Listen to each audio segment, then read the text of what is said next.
On the 16th of December 1944, this airfield shook with the sound of Merlin engines.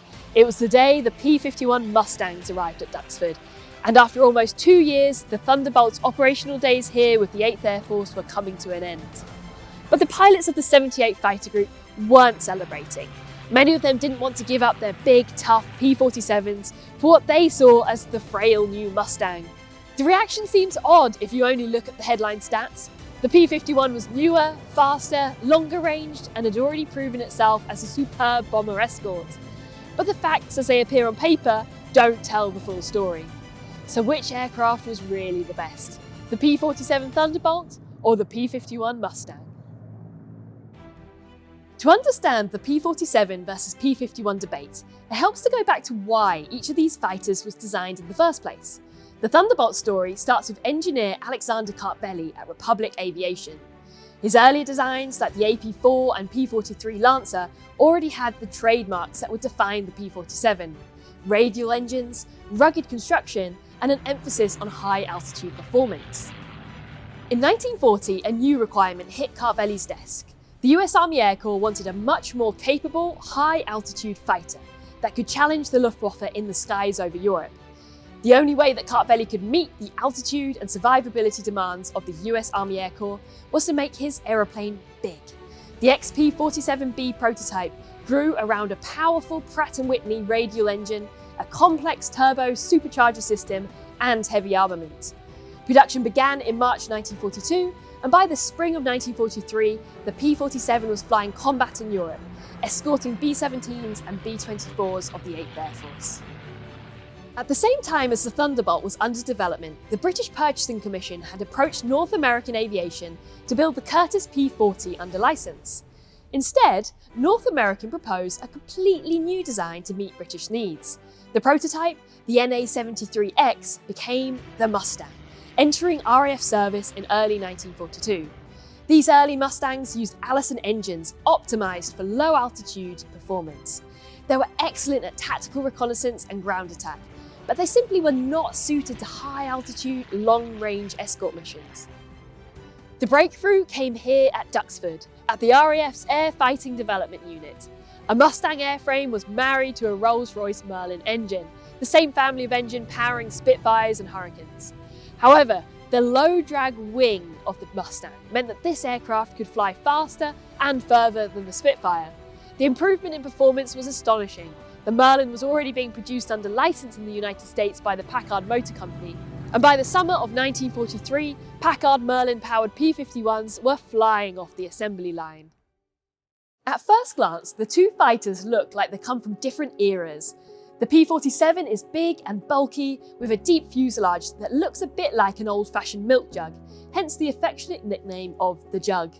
That large frame houses a 2,300 horsepower Pratt & Whitney R2800 radial engine and its turbo supercharger system, while an armoured cockpit and robust structure help the aircraft absorb serious damage and keep flying. That toughness won the P-47 a loyal following at Duxford.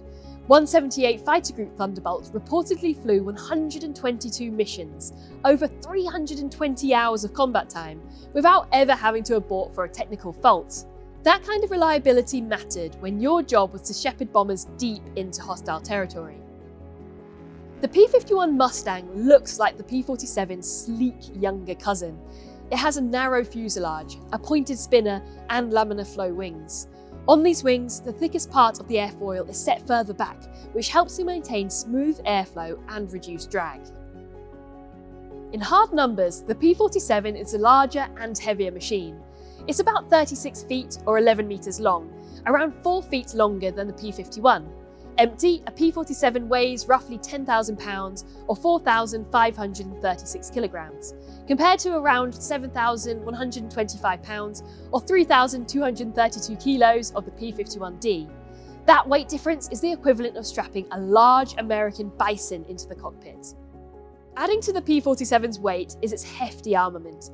The Jug could carry up to 2,500 pounds or over 1,100 kilograms of bombs, or 10 rockets.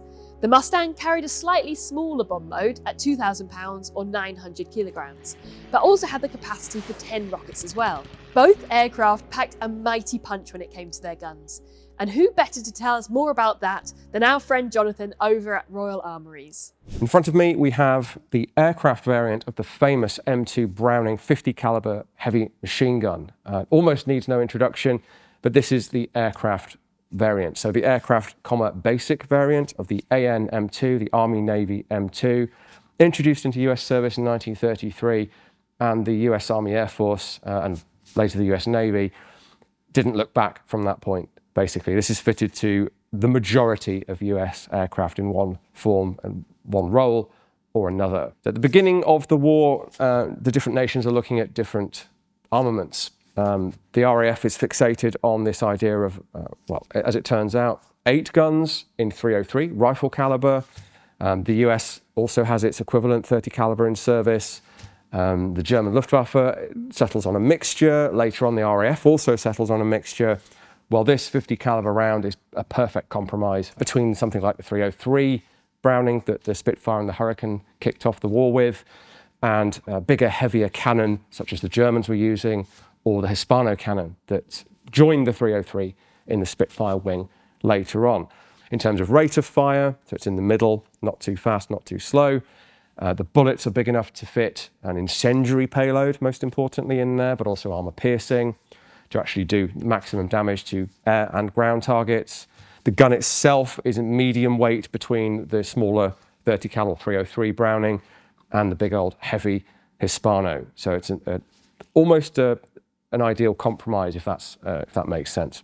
Now, the two aircraft we're looking at here, it's the same armament. Because of that ubiquitous fielding of this gun in almost all of the aircraft, they both have the same gun.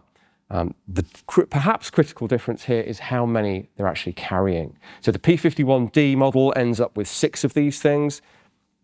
Pretty good already. The P-47 ups that to 8 50 caliber machine guns, which is a phenomenal wall of lead and steel and incendiary compound coming at you. Now, it isn't just down to how many guns. The P-47's carrying 3,400 rounds of ammunition. That's 1,520 rounds more than the P-51D.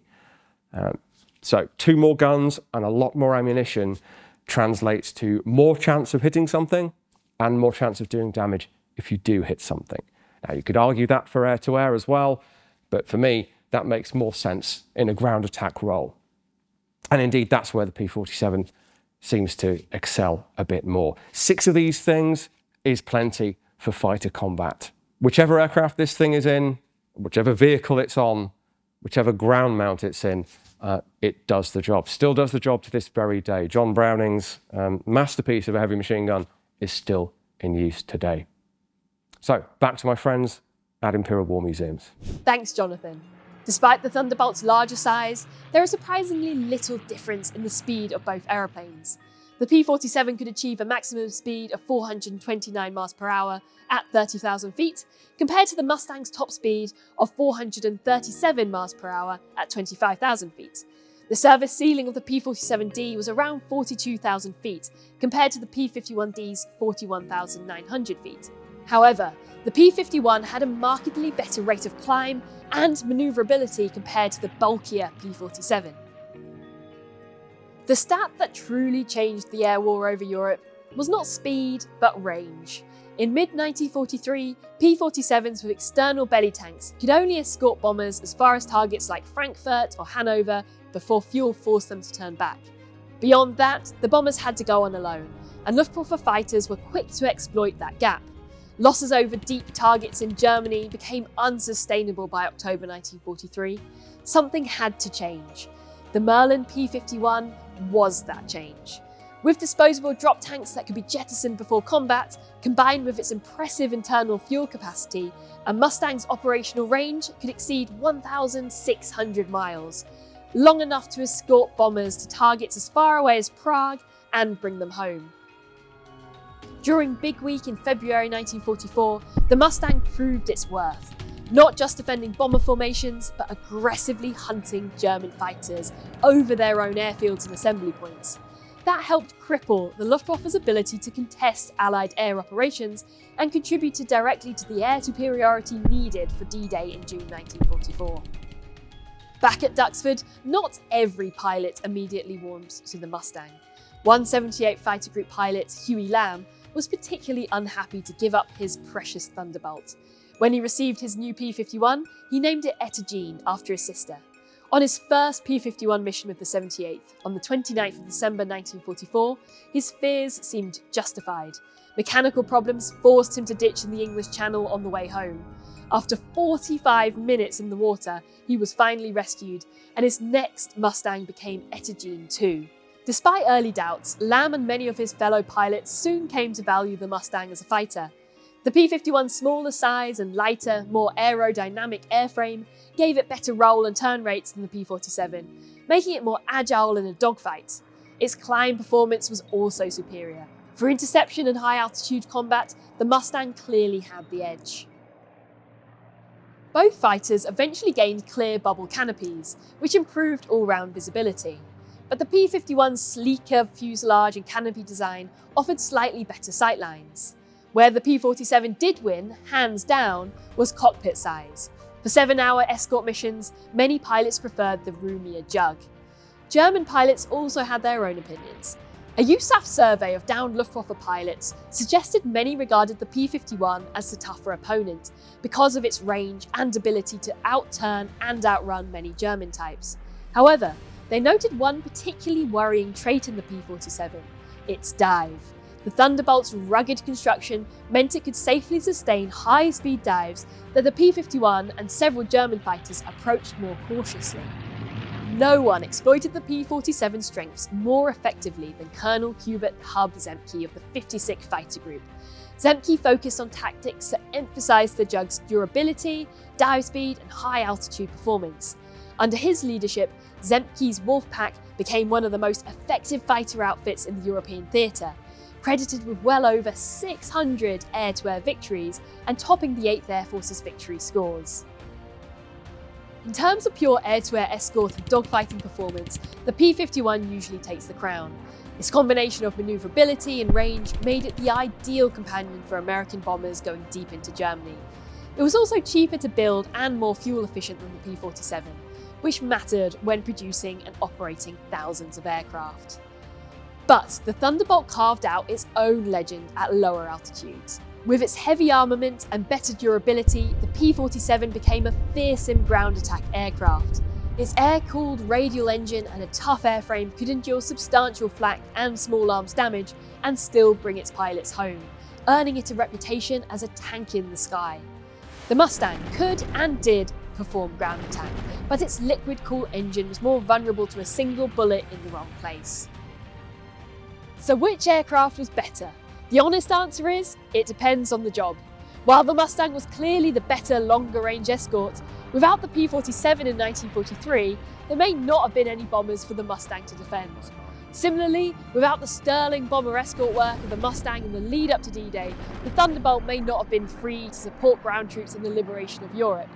Both fighters were the backbone of America's fighter command in the European theatre during the Second World War. And without them, the outcome of the air war against Germany may have been very different.